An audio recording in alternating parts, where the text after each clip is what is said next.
I always thought I was doing the right thing by my family. Funny how being a good daughter can be your biggest mistake. My name is Maggie, and 6 months ago, I bought a duplex in a quiet neighborhood just outside of Portland. It wasn't my dream home, but it had potential. 2 identical units, separate entrances, shared backyard.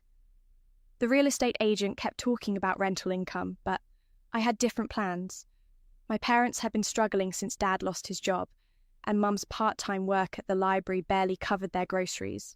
"Miha, we can't accept this," Mum said when I first showed them the back unit. She was already examining the kitchen cabinets with a critical eye. "It's too much." "It's not charity," I told her. "Think of it as an investment in family." Dad stood in the doorway, hands in his pockets. "Your mother's right, Maggie. We raised you to be independent, not to take care of us." But they moved in anyway. Of course they did. The alternative was moving in with my younger brother Chris and his girlfriend Nina in their cramped one-bedroom apartment. That would have lasted about 2 days before someone got murdered. The first month was almost perfect.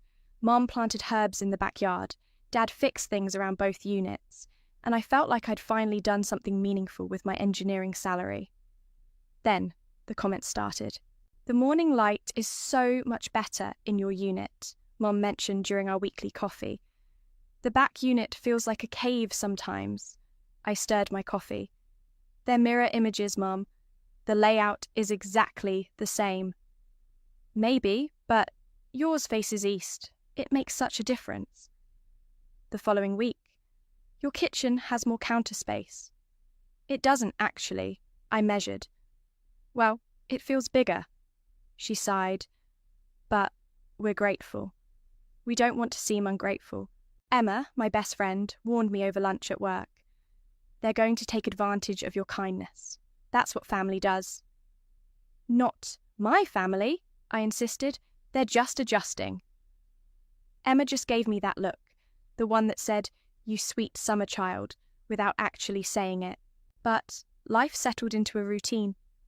I'd wave to Mum when I left for work, help Dad with the yard work on weekends, and pretend not to notice the growing list of complaints about their unit. The rent I wasn't charging them was never mentioned, but the free maintenance, utilities, and Wi-Fi became expected rather than appreciated. Then came the day I found my front door slightly ajar. I always lock up. Always. Heart pounding, I pushed the door open slowly, scanning for signs of a break-in. Nothing seemed disturbed in the living room. The TV was still there. My laptop sat untouched on the coffee table. But something felt off. In the kitchen, I found it, a glossy pamphlet sitting on my counter. "Creating the Perfect Nursery, From Dream to Reality." The cover showed a perfectly staged baby room with soft yellow walls and white furniture. I don't have children. I'm not pregnant. I'm not even dating anyone. "Mum," I called out, walking to the connecting door between our units. "Did you come into my place today?" "Just for a minute, Miha." Her voice drifted through. "I was looking for the measuring tape. I thought you might have it." "What's this nursery pamphlet doing on my counter?" A pause. "Oh, Nina must have left that. She and Chris stopped by earlier." My stomach dropped. They were in my unit. Just for a moment, Nina wanted to see the layout. You know they're thinking about starting a family soon. I stood there, holding the pamphlet, trying to process what she wasn't saying. Why would my brother's girlfriend need to see my layout? Why were they measuring things in my home while I was at work? "Next time," I said, keeping my voice steady, "please don't let anyone into my unit without asking me first." "Aye, Maggie, don't be so dramatic. We're family. Hoitu family." The word that was supposed to mean everything, but somehow always ended up costing me something. I looked down at the pamphlet again, at the perfect little nursery that someone had apparently been imagining in my space. My phone buzzed. A text from Emma. "Girl, You need to see what Nina just posted on Instagram. I had a feeling my quiet life was about to get very complicated. Nina's Instagram story showed her spinning in what was unmistakably my master bathroom. "Future home tour," read the caption, complete with heart emojis. The cream-coloured tiles I'd picked out myself were clearly visible behind her. I replayed it 3 times before calling Emma. "Tell me I'm not crazy," I said when she picked up. "You're not crazy. That's definitely your bathroom. What the hell is going on?" Before I could answer, my phone buzzed with a text. It was from Chris, but clearly not meant for me. "Mum says Mags will cave once we explain. She's always been practical about these things." My hand shook as I screenshot it. A second later, "Sorry, sis, wrong chat." I marched straight to my parents' unit and knocked. Hard. Mum opened the door, already wearing that expression, the one that said she was prepared to explain why whatever she'd done was actually for the best. "We need to talk," I said, walking past her into their living room. Dad was in his usual spot on the recliner, pretending to be absorbed in his crossword puzzle. "About what, Misha?" I held up my phone, showing Nina's video. "About why my brother's girlfriend is giving tours of my home on social media." Mum sat down, smoothing her skirt. "We were going to discuss this with you properly. Chris and Nina are ready to start a family. They need more space. And your unit would be perfect for them. The back unit is fine for one person. You're always at work anyway." The casual way she said it, like she was suggesting I swap parking spots, not give up my home, made my chest tight. "Let me get this straight," I said. "You want me to give up the unit I own, that I pay the mortgage on, so Chris can have it?" "Not give up," Dad finally spoke, still not looking up. "Trade. You'd still have a place to live. A smaller place, a darker place, the place you've been complaining about for months." Mum waved her hand dismissively. "Those were just observations, not complaints. Besides, Chris needs. I cut her off. "What about what I need?" "You're established, Mija. You have your career. Chris is just starting out. Nina wants to be a stay-at-home mum. They need the support." "And I don't? I bought this place. I gave you a free place to live. How is that not supporting family?" "That's different," Mum said. She trailed off. "I'm what?" "You're fine on your own. You always have been." The words hit like a slap. I'd heard variations of this my entire life. Maggie's fine. Maggie's strong. Maggie doesn't need help. Maggie can handle it. "And Chris isn't fine on his own? He's 27, Mum. When does he start handling things himself?" "Family helps family," Dad muttered from his corner. "Really? Is that what this is? Because from where I'm standing, it looks like family takes advantage of family." Mum's face hardened. "You're being selfish. This isn't just about you anymore. Think about your future niece or nephew." "My theoretical future niece or nephew needs my specific unit? The one I bought? The one I live in?" "Nina's already picked out paint colours," Mum said, as if this settled everything. "She has such vision for the space." I laughed. I couldn't help it. The absurdity of it all, the entitlement, the assumptions, the complete disregard for my feelings. It was either laugh or scream. "No," I said simply. No, I'm not trading units. No, Chris and Nina aren't moving in here. No, this conversation isn't happening." Mum's eyes narrowed. "Just say you don't want us here." "I wanted you here. I wanted to help. What I don't want is to be pushed out of my own home to make room for your favourite child. That's not fair. Neither is this." I walked out, ignoring Mum calling after me. Back in my unit, I called Emma.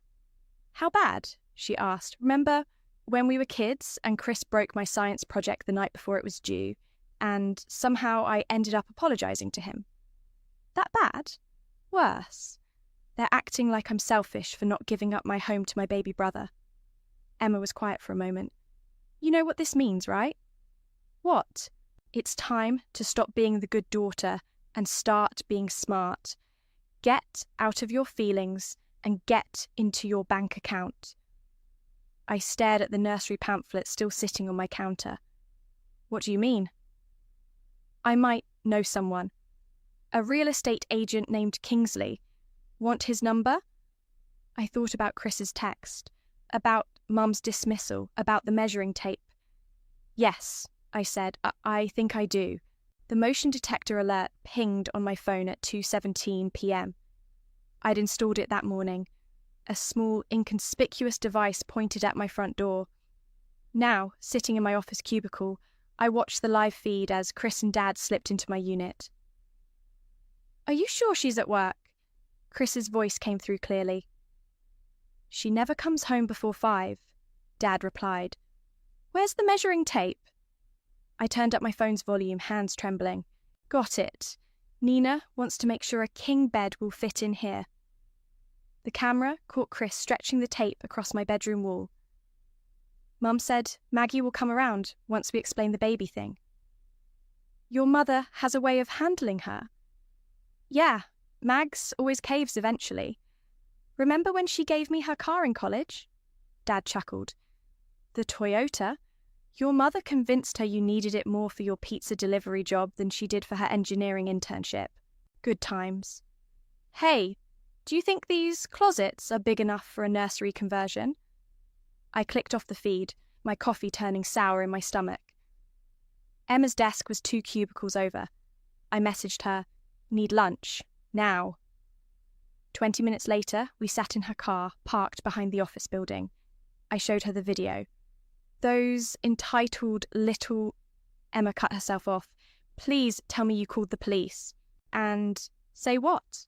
My father and brother used a key my mother gave them to measure my bedroom for furniture they'll never buy. Point taken. She pulled out her phone. But I'm calling Kingsley now. This is getting creepy. The real estate agent you mentioned? He's handling several properties on your block. There's this investment firm buying up buildings. They're paying above market if you can deliver vacant units. Vacant? I watched her dial. You mean kick out my parents? I mean stop being a doormat and start being strategic. She put the phone on speaker. Kingsley answered on the second ring. His voice was smooth, professional. Emma, perfect timing. How's your friend? Ready to talk numbers, Emma said, giving me a pointed look. Excellent. The firm I represent, Reed Scott Investments, is very interested in your area. They're paying premium prices for multi-unit properties, especially duplexes. But they need them empty. I thought about the measuring tape, about Nina's Instagram tour, about Mum's dismissal of my feelings. How premium are we talking? He named a figure that made me choke on my iced tea. That's significant, I managed. The catch is the timeline. They want to close fast, 3 weeks max. Both units need to be vacated before closing. Emma muted the phone. Think about it. You could buy a nice condo with that money. One with a view. One without entitled family members measuring your closets. I unmuted. Can you send me the paperwork? I'll email it today. Just remember, discretion is key until we're ready to move. These deals work best when everyone finds out at once. After hanging up, Emma studied my face. You okay? I don't know. This feels... justified? I was going to say terrifying. My phone buzzed. A voice memo in the family group chat. Chris's excited voice filled the car. Mum, Dad, I can't thank you enough for making this happen. This is my first big step toward real adulthood, and I couldn't do it without you guys. Nina's already planning the baby's room. Emma raised an eyebrow. Still terrified? I played the message again, letting the entitled confidence in my brother's voice wash over me. He hadn't even bothered to remove me from the chat. That's how certain they were I'd cave. Send me Kingsley's email, I said. Back at work, I couldn't focus. The property listing Kingsley sent showed my duplex from the street. A modest building with good bones and a fresh coat of paint I'd paid for last spring. The offer letter waited in my inbox, cursor blinking on the signature line. My phone buzzed again. Mum, Maggie, come to dinner tonight. We need to discuss some necessary upgrades to your unit.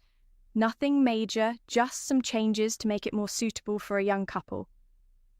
The audacity stunned me into laughter. They weren't even pretending anymore. I typed back, "Sure, Mum, happy to talk about changes." Then I opened Kingsley's email and signed the preliminary paperwork. Emma messaged me. "Did you do it?" "Just signed. Is it wrong that I feel nothing?" "Nope. That's your self-respect growing back." I looked at the family chat again. Chris had sent another voice memo. "Can't wait to give this place the update it needs.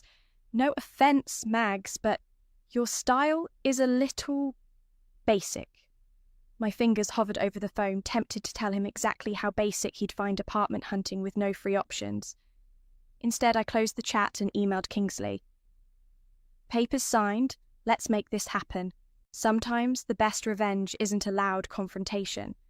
Sometimes it's a quiet signature on a document no one sees coming." Kingsley's office was exactly what you'd expect. All glass, chrome, and expensive coffee. He wore a tailored suit that probably cost more than my first car and smiled like someone who knew the value of everything. "Reed Scott is very interested in your property," he said, sliding a folder across his desk. "Location, condition, potential. It checks all their boxes, and they really need both units empty? Company policy. They're planning significant renovations." He paused. "I understand there might be some personal complications." I thought about the text Mum had sent that morning. "Nina's parents want to see the nursery space next week. We'll use your spare key." "No complications," I said, opening the folder. "Just timing." The numbers made my head spin. The down payment alone could fund a decent condo purchase. The full amount would let me buy something outright in a better neighborhood. 3 weeks is fast," I said. "That's why the offer is so generous. Reed Scott values efficiency." He tapped the papers. "Of course, if it's too rushed." "It's not." I reached for a pen. "Where do I sign?" As I scrawled my signature across multiple pages, Kingsley explained the process. The deposit would clear in days. The full payment would be ready at closing. All I had to do was ensure both units were vacant. "How do you usually handle the notification process?" I asked. "Typically, we post formal notices once the deal is firm. But given your unique situation, you might want to handle it differently." "You mean tell them myself?" He shrugged. "Sometimes it's easier to let the paperwork do the talking." Back at work, Emma brought coffee to my desk. "Well?" "It's done. 3 weeks until closing." "How do you feel?"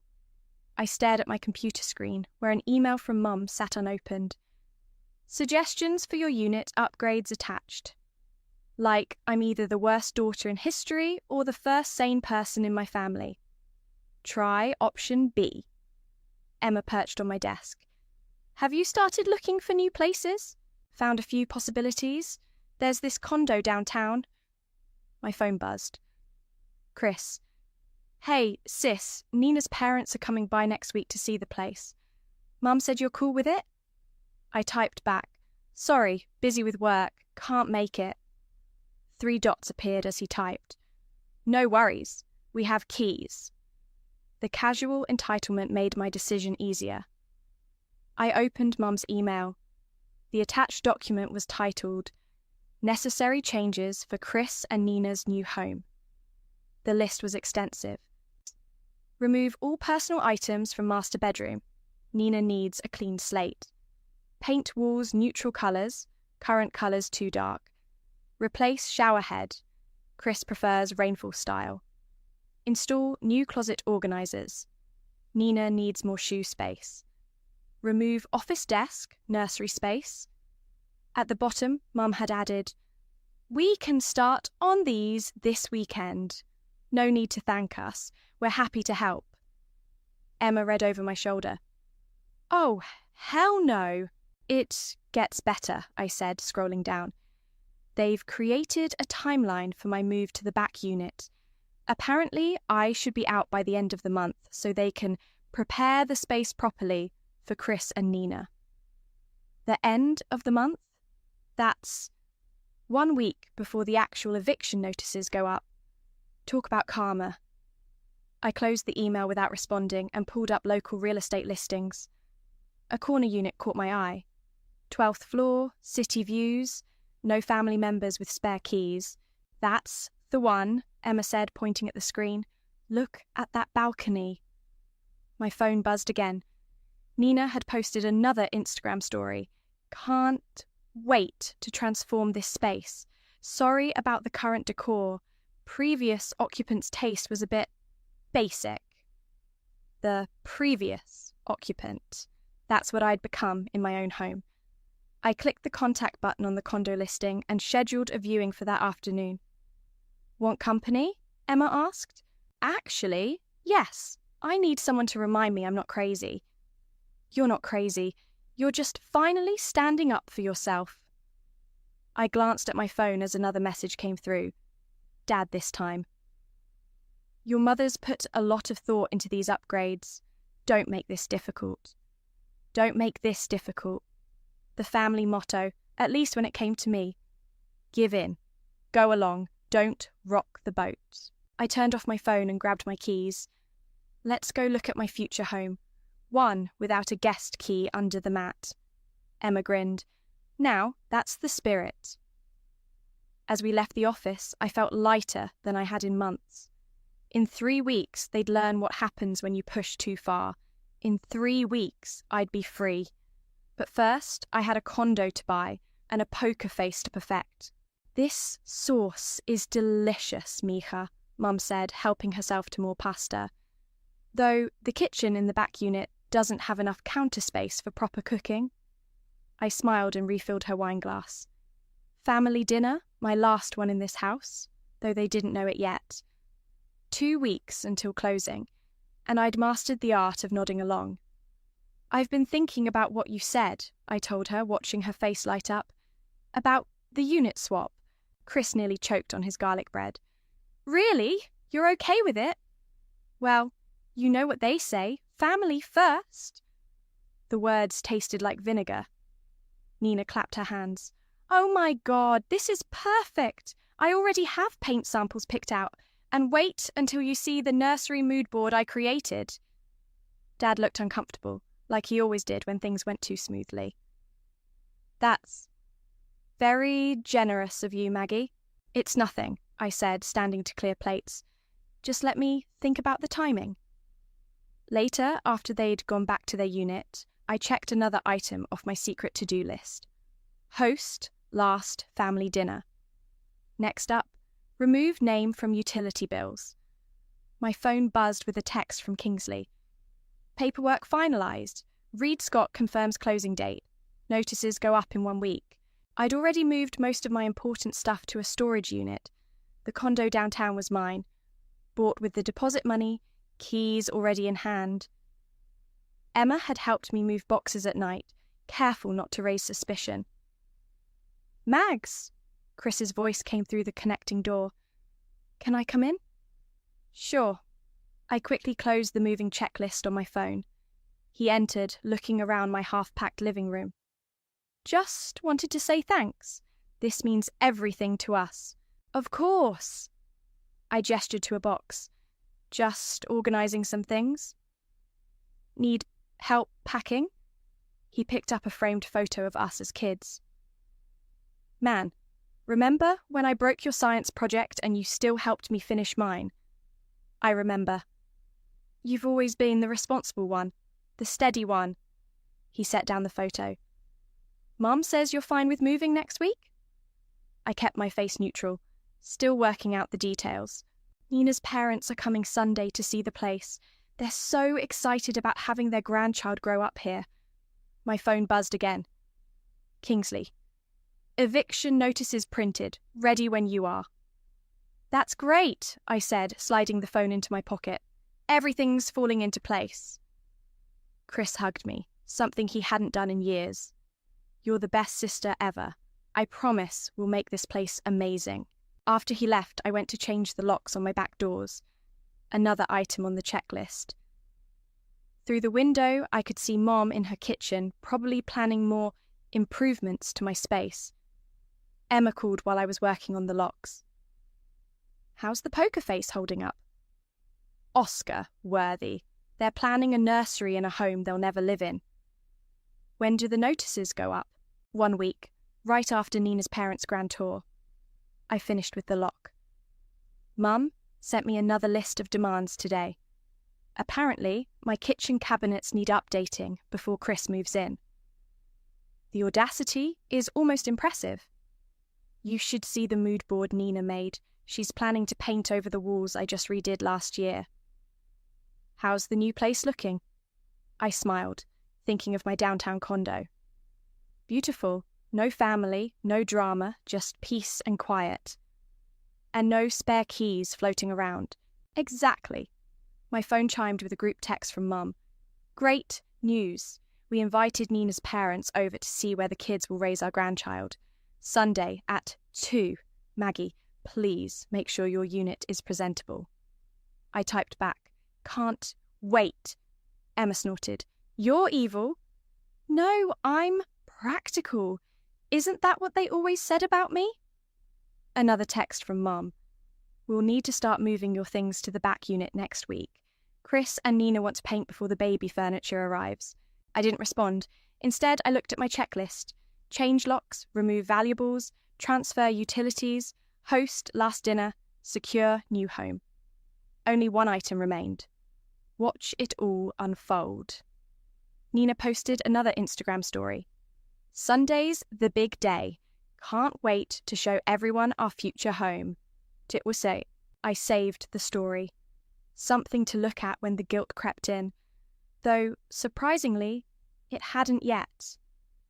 Maybe because every presumptuous text, every entitled demand, every boundary crossed had slowly killed whatever guilt I might have felt. One more week of pretending.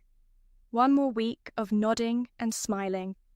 One more week until they learned what happens when you mistake kindness for weakness. I turned off the lights in my almost empty home and went to bed, dreaming of karma in the form of eviction notices. The eviction notices went up at exactly 9 a.m. on Monday.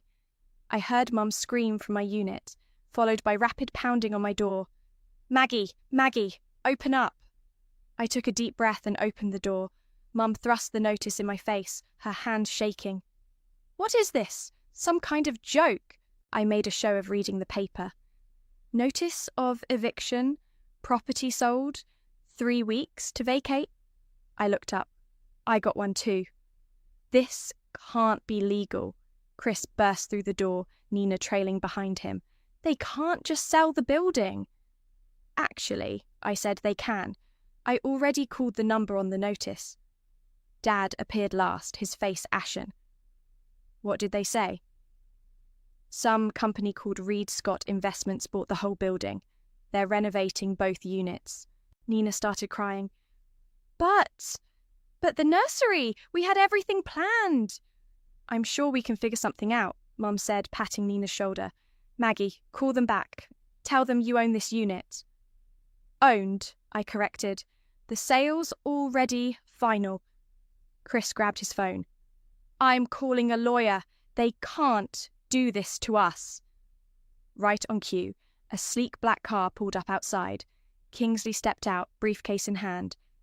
Perfect timing, I said. That's the real estate agent.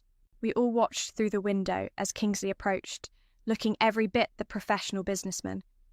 He knocked on the door. Good morning, he said when I opened it. I represent Reed Scott Investments. I see you've received our notices. Mum pushed forward. This is a mistake.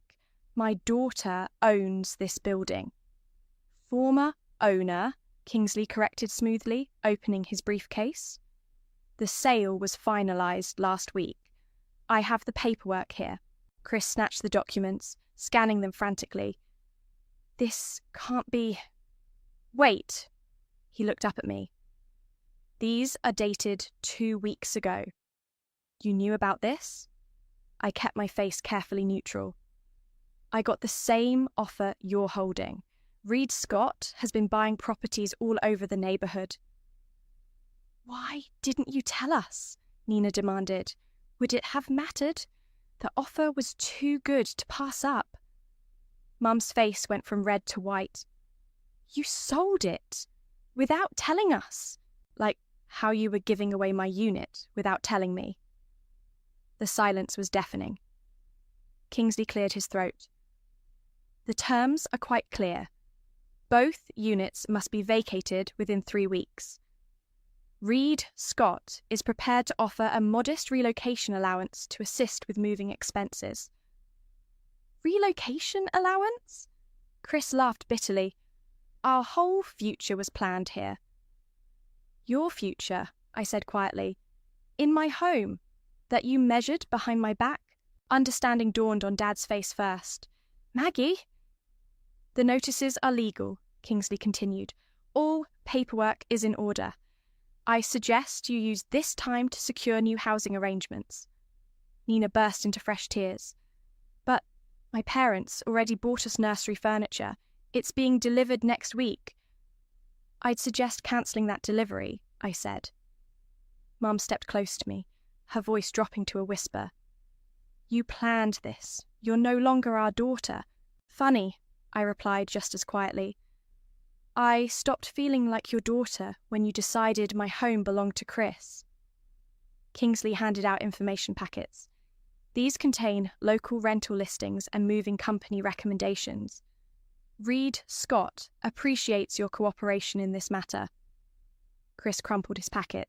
This isn't over. We'll fight this. Feel free, Kingsley said, though I should mention the sale contract is ironclad. Ms. Valdez's lawyer made sure of that. All eyes turned to me. You had a lawyer? Dad asked.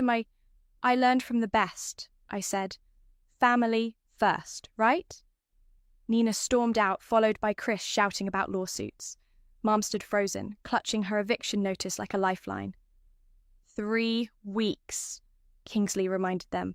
After that, any remaining occupants will be removed by law enforcement. Dad took Mum's arm. Come on, Yolanda. We need to think. They left without looking at me. Kingsley waited until they were gone before speaking. Cleanly done, he said. The closing documents are ready whenever you are. I nodded, watching through the window as my family huddled in their unit, probably already plotting their next move. You know they'll try to fight this, he warned. Let them try. I learned something important recently. What's that? Sometimes the best revenge isn't just serving karma, it's serving it with proper paperwork. He smiled and headed back to his car. I closed the door on my empty unit, feeling lighter than I had in months. My phone buzzed. Emma. Did it happen? It's done, I typed back. Freedom comes in 3 weeks. How do you feel? I looked at the nursery mood board Nina had left on my counter last week. Like I finally grew a spine, I replied, and it feels amazing. Moving day arrived with the screech of truck brakes and the thud of boxes. I stood with Emma on the sidewalk, watching the movers empty both units. Mum and Dad's furniture went into a storage unit. They'd found a small apartment across town. My remaining things headed straight to my new condo. They're still not speaking to you? Emma asked. Chris tried serving me with lawsuit papers yesterday. His lawyer took one look at the sale contract and dropped the case. A crash from inside made us both jump. Nina stormed out, mascara running. This is all your fault, she screamed at me. We had everything planned. You had my home planned, I corrected. There's a difference. We're family. Family doesn't measure rooms behind each other's backs. She threw her hands up. It was just measuring. We were trying to plan our future. In my house, without asking. Because we knew you'd say no. Exactly. I watched the movers carry out the couch I'd bought last year. And that should have been your answer. Chris appeared behind her, looking deflated. Come on, Nina, it's not worth it. Not worth it? She whirled on him. Your sister just destroyed our future, and it's not worth it. Our future? I laughed. You mean the future where you redecorate my home, raise your kids in my space, and I what? Disappear into the back unit like a good little sister? You're just jealous, she spat. Jealous that we're starting a family and you're alone. Emma stepped forward, but I held up a hand. I'm not alone, Nina. I'm free. There's a difference. Free to what? Live in some soulless condo while we struggle to find a place. You could try paying for one, I suggested. Like I did. Chris grabbed Nina's arm. Let's go. We need to finish packing. This was our only shot, she yelled at him. Your parents promised us this place. It was never their place to promise, I said quietly. Nina jerked away from Chris. You're just a little boy who never grew up, she snapped, and I'm done waiting for you to figure it out. We watched her storm to her car and peel away from the curb. Chris stood there looking lost. This was supposed to be my chance to prove myself. Prove yourself by taking what's mine? You always had everything figured out, he said. The good job, the house, the plan. I figured it out by working for it. Try it sometime. He shook his head. You don't understand. Mum and Dad what? Promised you my home, taught you that taking from me was okay, made you think you deserved what I worked for? They just wanted... I know what they wanted. They wanted you settled, comfortable, taken care of, and I was supposed to make that happen by giving up everything I built. A moving truck pulled away, leaving the driveway empty. Through the windows, I could see Mom sitting in their bare living room, staring at nothing. You should have paid for your own future, I told Chris, instead of trying to steal mine. He walked away without responding, shoulders slumped. Dad came out next, carrying a small box of photos. Your mother kept every school picture, he said, not quite looking at me. Even the ones where you wouldn't smile. I wasn't much for faking happiness even then. He shifted the box. We really thought you'd understand. About Chris needing a chance. I understand perfectly. I just stopped agreeing. Mum appeared in the doorway. We're ready, she told Dad, ignoring me completely. They got into their packed car without another word. As they pulled away, I saw Mom wipe her eyes. Emma touched my arm. You okay? Honestly? Yes. I watched the last moving truck disappear around the corner. It hurts, but not as much as letting them take everything would have. Want to go see your new place? No family drama, no entitled siblings, no measuring tapes. I smiled. Actually, I want to do one last thing. We walked through both empty units. My footsteps echoed in spaces that had once held so many dreams, theirs and mine. In what used to be my bedroom, Nina's paint sample still clung to the wall. Nursery yellow and baby's breath white. I peeled them off one by one. Ready? Emma asked from the doorway. Ready. Outside, I locked both doors for the last time. The keys would go to Kingsley tomorrow, along with the final paperwork. Hey, Emma said as we walked to my car. Remember what you told me when you first bought this place? What? Family is everything. Funny how things change. I look back at the empty duplex. Family is everything, I agreed, until it costs you everything. The city lights sparkled through my new floor-to-ceiling windows as Emma poured the wine. My condo felt different from the duplex.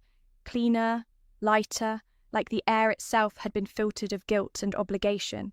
To peace, purchased in cold cash, Emma toasted, to measuring tapes and karma. My phone buzzed, a text from Kingsley. Reed Scott just listed the duplex. Asking price is double what they paid. Wow! Emma peered at the screen. They're not wasting any time. Good for them. I scrolled through the listing photos. They'd already gutted both units, stripped away every trace of the life I'd built there, the dreams my family had tried to steal. Still, no word from any of them. I set down my phone. Chris sent a drunk text last week, something about Nina moving back home to her parents. Apparently she's done waiting for him to become an adult. And your parents? Mom blocked my number. Dad sends one-word responses to holiday messages. It's actually peaceful. A notification popped up. Nina had untagged me from all her future home posts. The nursery mood board disappeared from my feed like it had never existed. You know what's funny? I said, walking to the window. I used to lie awake wondering if I was being too harsh. If maybe I should have just given in, moved to the back unit, let them have their way. And now I sleep just fine. Emma joined me at the window. Below, the city moved in its usual rhythm. People going places, building things, making their own way. I ran into your mum at the grocery store, Emma said quietly. She was comparing prices on canned soup, living within their means for once. She asked about you, pretended it was casual, but I could tell she wanted to know if you regret it. What did you tell her? That you're thriving, that your new place has amazing natural light. Emma smiled. That karma doesn't always knock. Sometimes she signs title paperwork. I laughed, remembering Mum's face when Kingsley showed up with those eviction notices. Think they learned anything? Chris did. He's working 2 jobs now, trying to save for his own place. No more waiting for handouts. My phone buzzed again, a number I didn't recognize. The text read, "It's Dad. Got a new phone. Your mother won't admit it, but she misses you." I showed Emma the message. Are you going to respond? I thought about it. Really thought about it. Maybe.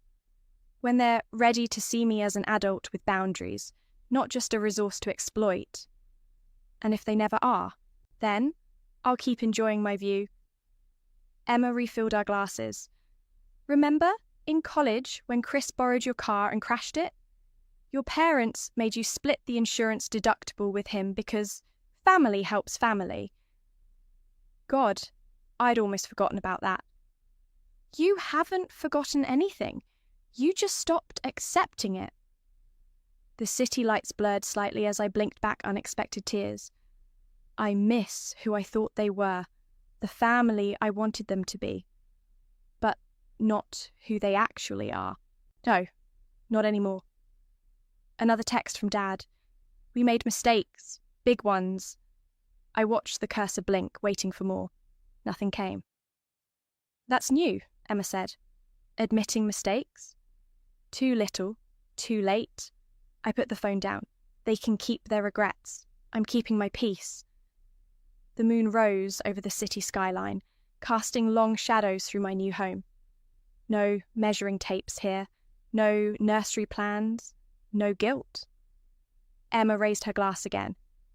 To boundaries, to consequences, to finally putting yourself first. My phone lit up one last time. Kingsley. Reed Scott got an offer on the duplex, above asking price. Karma's profitable these days? I smiled and turned off my phone. Let Reed Scott have their profit. I got something better. Freedom. You know what the best part is? I told Emma, sinking into my new couch. I don't have a spare key hidden anywhere. She laughed. No more surprise tours? No more surprise anything. Outside, the city hummed with possibility. Inside, my space stayed mine, measured only by my own dreams, decorated only with my own choices. The guilt had faded, replaced by something stronger. Certainty. They say home is where the heart is, but sometimes home is where you finally learn to protect your heart, even from family. especially from family. I raised my glass to the city lights, to empty rooms filled with peace, to karma's perfect timing, to measuring life by my own standards, not theirs. And somewhere in the night, a family learned that actions have consequences, entitlement has limits, and some bridges once burned light the way to better places.